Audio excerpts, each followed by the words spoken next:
My name is Jeff Gretton, and this morning I'm going to read a story called Barn School Free School. This is a story about Dorothea Dix. Dorothea lived in the 1800s. This was a time before automobiles, so at that time people got around by riding horses. And it takes place in the city of Boston, which is on the East Coast. It's a city that's right on the ocean. So it's a good place, safe place for boats to come in and dock at the docks and unload their cargo and pick up new cargo to take it away to other cities. Also, a good place for fishermen to come and store their boats where it's safe. So the fishermen bring in their catch from the day and sell it to the people of Boston. So in this story, there's a couple of characters. One is named Florence, that's Florence, and the other one is named Anna. Finish eating your supper, Anna, said Florence. We must not be late for school. Anna nodded and ate another spoonful of soup. She was happy to get a piece of potato in the warm, salty broth instead of only cabbage. Usually she ate slowly to make the food last longer, and usually after supper she stayed home. But she had turned 6 years old yesterday, and so tonight her older sister Florence was taking her to school. Why can't I go? Her older brother Michael asked. He had finished his soup. You've already been, their mother answered. 2 full years at the public school. Now that you're 12 years old, you need to work. And you two girls had need to be quick. Off you go.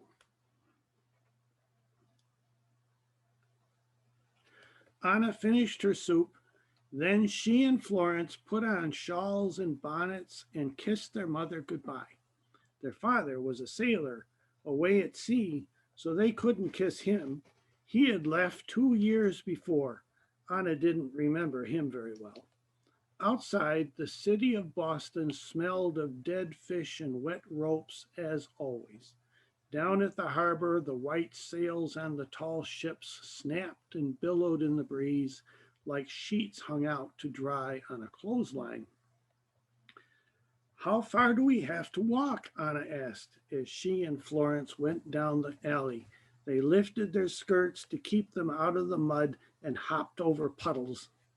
Not far, Florence answered. The school is at the teacher's house. In her house? Anna asked, wondering if they would meet in the kitchen. Not in her house, at her house, behind it. The school is in a barn. Now Anna wondered if they would meet in a stall. Are there horses? She asked hopefully. Or chickens? No, said Florence. The family doesn't keep horses or chickens anymore. The barn is clean. I would have liked a chicken, Anna said wistfully, or a goat. The girls waited for a horse and cart to go by so they could before they could cross the street. The horse's tail and mane were a dark golden color of straw, and its coat was a deep brown that looked red in the evening sunshine. Mother said a horse with those colors was called a chestnut, just like the shiny dark nuts that people roasted to eat at Christmas time. The horse's hooves clip clopped on the cobblestone as it went up the hill, and the cart creaked along behind. The cobblestones felt cold and rough through the thin soles of Anna's shoes. She hoped Florence might get a pair of shoes before winter and then give her old shoes to Anna to wear. They would have thin soles also, but at least they wouldn't squeeze her toes. What will we do at school? Anna asked next. After prayers, we sit at a long table and do lessons. We read and spell and do sums. Sometimes the teacher tells us about stars or how the mountains were made. In the summer, we learned about flowers almost every day. Anna was pleased. She liked flowers and stars, and she wanted to learn about mountains, for she had never seen one. What's the teacher's name? Anna asked. Miss Dorothea Dix, Florence told her. Anna repeated the name silently to herself so she wouldn't forget and practiced saying, Good evening, Miss Dix, under her breath. She hoped Miss Dix would like her. Anna could tell from the houses that they were getting close to the school.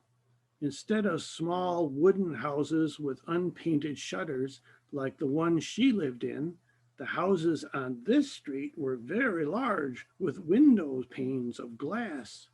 They had tall brick chimneys and shining brass handles on the doors. Many houses had barns out back. Some even had gardens.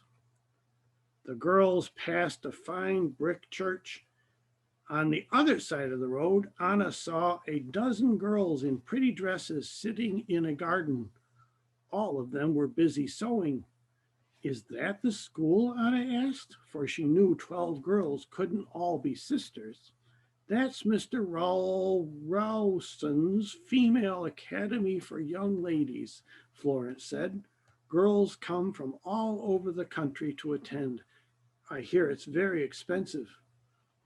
Is our school expensive? Anna asked, suddenly worried.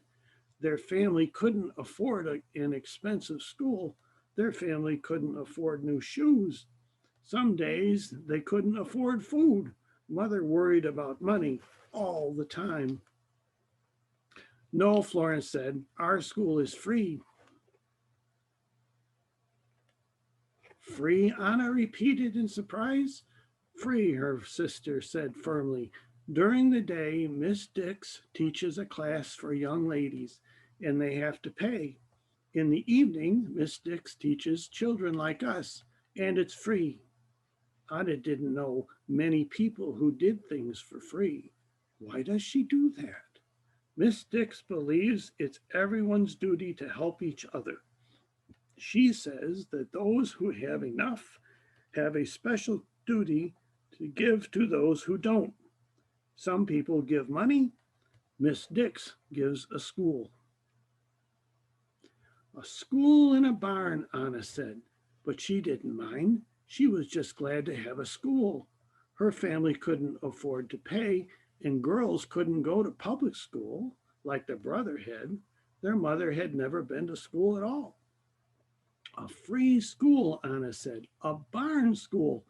She liked the sound of that so much, she said it again, skipping along with the words, barn school, free school, barn school, free school. Florence skipped along too. Barn school, free school, barn school, free school. They chanted until finally Florence stopped. Here's the barn, she said, and here's the school. In front of them was a very large house in a garden. Beautiful flowers lined all the paths, and Anna realized that the air didn't smell like dead fish and wet ropes anymore. It smelled soft and fresh and sweet. Off to one side, the girls was a little cottage, and further back was a barn. A row of trees stood tall against a fence. Those are Dix pear trees, Florence said. Miss Dix's grandfather developed them years ago. The pear I brought home last month grew from those trees. Anna remembered that pear. She and her mother and brother and Florence had each had one slice. Anna had never eaten a pear before, and she thought it was the most delicious thing in the whole world. Her grandmother lives in the cottage along with Miss Dix, Florence explained as they walked down the path between the beautiful flowers.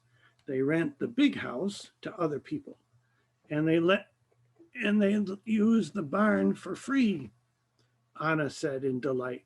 She might have started skipping and chanting barn school, free school again, but then they saw Miss Dix standing at the door of the barn. Miss Dix was tall and slender. She wore a pretty blue gown with tiny white ruffles at the sleeves and a soft shawl around her shoulders. She wasn't old at all. Her hair was deep brown touched with red, just like the chestnut color of the horse. Good evening, Florence, she said, and her voice was soft and sweet, just like the scent of the air. Good evening, Miss Dix, Florence replied. Good evening, Miss Dix, Anna repeated, just as she'd practiced. This is my sister Anna, Florence explained. She's 6 years old and she wants to learn. Good evening, Anna, Miss Dix said, and her smile was as beautiful as the flowers. Welcome to the school. I'm glad you're here. Anna smiled back. Thank you, Miss Dix. I'm glad to be here too. They went inside and Florence showed her where to hang her shawl and bonnet. As Anna sat at the big table and started her very first lesson, she chanted very softly, Barn School, Free School, Barn School, Free School. And then she whispered, Thank you, Miss Dorothea Dix. And that's the story of Miss Dorothea Dix, who was, I think, a Universalist, and we're all very proud for the work she did helping girls who couldn't afford it to go to school.